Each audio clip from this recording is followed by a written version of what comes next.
Hey everybody, this is ZRPG Revamped, and I'm here with another What ZRPG playing, and this is, I believe, episode 4.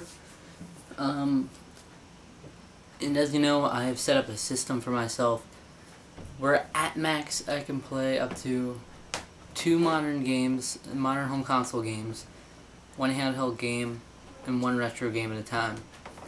I might cut one of the home console games off because I think that's unnecessary, and I've been able to stick with it pretty well this way. But I've actually been sticking pretty well to the system. I've only dabbled in 1 from each category. I haven't dabbled in any handheld games actually, so I'm doing better because I'm focusing more on the last game. So I think I'll start with the least play game, which is Plants vs. Zombies, which isn't really included in any of them.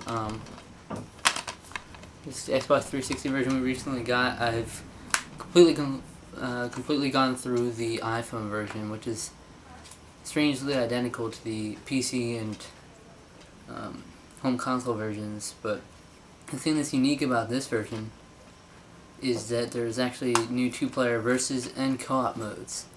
So me and my brother dabbled in that stuff. The versus is pretty cool, but it's very unbalanced, where the zombies have a huge advantage over the plants, but he was able to win against me once though. And the co-op modes didn't really work that well, but so we'll try to stick with versus. We really need to beat more of the story on this version though, because we are very limited on plants, and when we get more plants I'm sure it'll be a lot more fun. So hold on, there's that. It's pretty cool. So that's been kind of my co-op and multiplayer game with him right now. Next game is Batman Arkham Asylum. This is my 1 modern home console game I'm sticking with right now.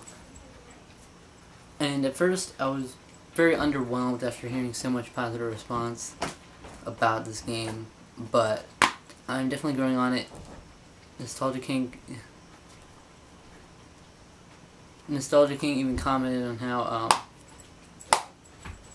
the game gets a lot better as you have access to the whole island as opposed to the very beginning, the very first hour or 2.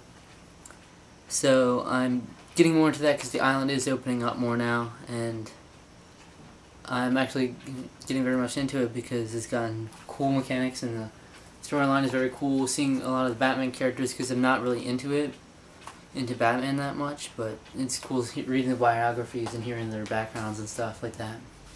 So that's been a lot of fun.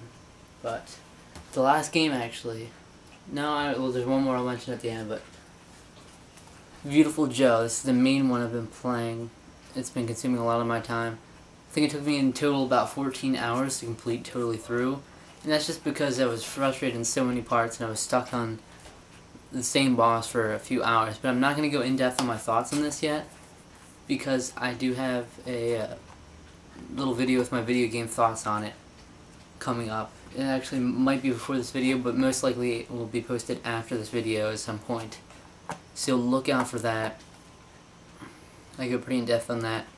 But basically my general thoughts are it's extremely difficult, very challenging. It asks a lot of you that you really wouldn't logically think to do sometimes, but there's some clever puzzles, uses the mechanics really well, and it's a cool beat 'em up with a unique cel-shaded style. And it really has unique powers, and like I said, it implements them very well. But yeah, it was a pretty good game, but it didn't blow me out of the water. So yeah, that's my basic thoughts on it. Good, not amazing, but very difficult and frustrating at times. But I'm wondering if you guys are frustrated at all on that. I asked for your thoughts on my video where I would go in depth on this, so you might want to save your thoughts for when I post my in-depth thoughts on it, so we can elaborate and clash or collab more with that. So that's basically that. In the last game that I left to the end because I don't have the box art, which is really annoying thing about downloadable games. And that's Super Mario Bros. In the Virtual Console. I'm still chugging through that. I recently watched a video, real short part of it, where I saw them go to warp zone, which I never knew was there, where you go to World 6, 7, 8. I never knew there was a warp zone there, because I never looked into that. I found the other 2 warp zones on my own. I don't know if there are any more than that. It wouldn't make sense, I don't think, because I think you find the next warp zone in that respective world. So, no, actually no, you might skip the second warp zone if you use the first one, I think. But anyway, so that helped me a lot, but World 8 was really difficult. I feel like such a noob playing this, because I really am playing Super Mario Bros. As a noob. I didn't grow up with the game. I played it on the Super Nintendo and Super Mario All-Stars here and there, but my memories are very vague with it because I was that young. I must have been 2 or something like that, because Super Nintendo was before I was even born.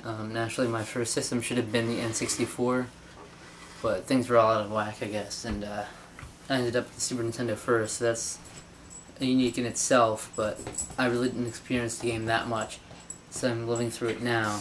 I'm hoping to get through that eventually. My dog's going crazy right now. Tessa! Oh, that's my dog's name. Now she's all quiet. Wow. She may be rowdy soon again, though. But anyway, yeah, that's that. Super Mario Bros. Not much to say there. I'm getting closer and closer. The farthest I've made it now is 8-3. It's really difficult. Might be 8-4 now. I'm not sure. Yeah, I think I did, but I just didn't make it last long than 8-4. I think. No. 8-4 would be the castle. So I'm actually no. Only an 8-3. So I'm actually very close to being to the final Bowser Castle. And if I can make it to the Bowser Castle with, like, say, Fire Mario, I would be able to make it through very well. And if I'm faced with Bowser at the end, I don't even have to worry about sneaking past him as the mini one. I can just rush through him, taking the hit, and then take the victory too. So thanks guys for watching. That's been my video. I've got one more thing I'm going to record. I'm not sure yet on that though. Depends on how it turns out. You won't even know what I'm talking about, so it really doesn't. It's really irrelevant at this point, because sometimes I upload things in different order just than I expect to. But you know, until then, guys, expect the next episode of Hey Listen, video game podcast, on Wednesday. It should be Wednesday. We posted a day early this week, so if you haven't seen episode 2 or even episode 1 yet, go check them out. I have videos for both the podcast in general and when episode 2 is up. I will be alerting you when episode 3 is up as well. And that's right around my birthday, which is on the 21st, and I will be doing a little thing with my very close family. Not a big thing, I didn't want to do much. But I'll be doing a little thing on the 19th, so you will definitely be able to hear on the podcast all about that. So, until next time, guys, see you guys later.